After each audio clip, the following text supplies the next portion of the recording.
Bem-vindo ao Viva Sem Limites. Este é o quarto vídeo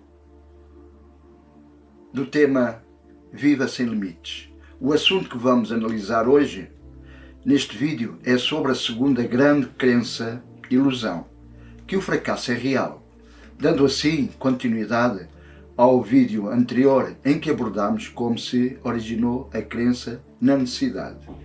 Então vejamos, a ideia de que a vontade de Deus, presumindo de que Deus a tem, não podia ser feita, isso contraria tudo o que nós julgamos saber sobre Deus, nomeadamente que Deus é todo-poderoso, onipresente, o Ser Supremo, o Criador, enfim, a que figura que nós temos como, efetivamente, um Ser Supremo. Mas os nossos antepassados acolheram essa ideia entusiasticamente. Isso produziu a crença, a ilusão altamente improvável, mas muito poderosa, de que Deus pode falhar. Deus pode desejar algo, mas não o conseguir. Pode aspirar a algo e não o receber. Deus pode necessitar de qualquer coisa e não a ter. Em suma, a vontade de Deus pode ser contrariada.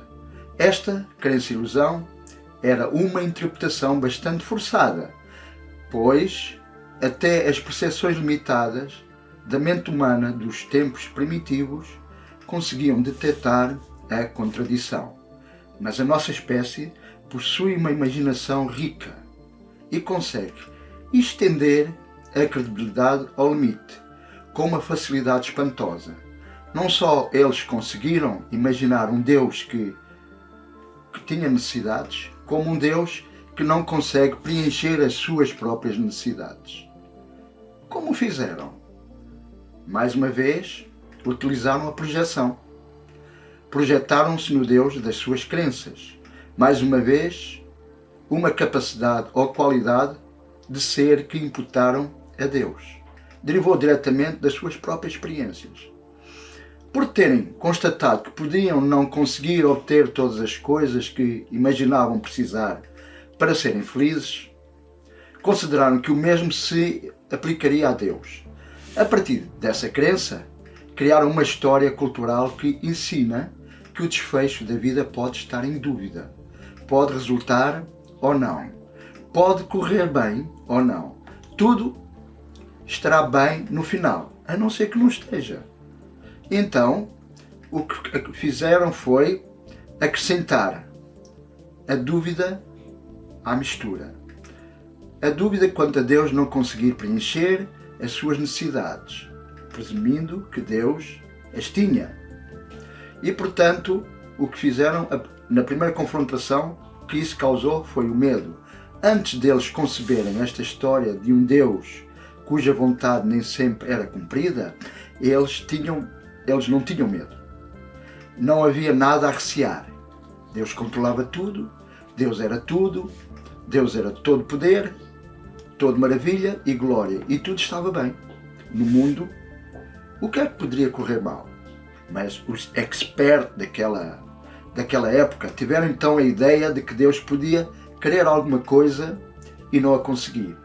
Deus podia querer que todos os seus filhos regressassem a si, aos céus, mas os seus próprios filhos, pelas suas próprias ações, podiam impedi-lo. Na verdade, essa ideia também forçava a credibilidade e, mais uma vez, a mente humana viu a contradição.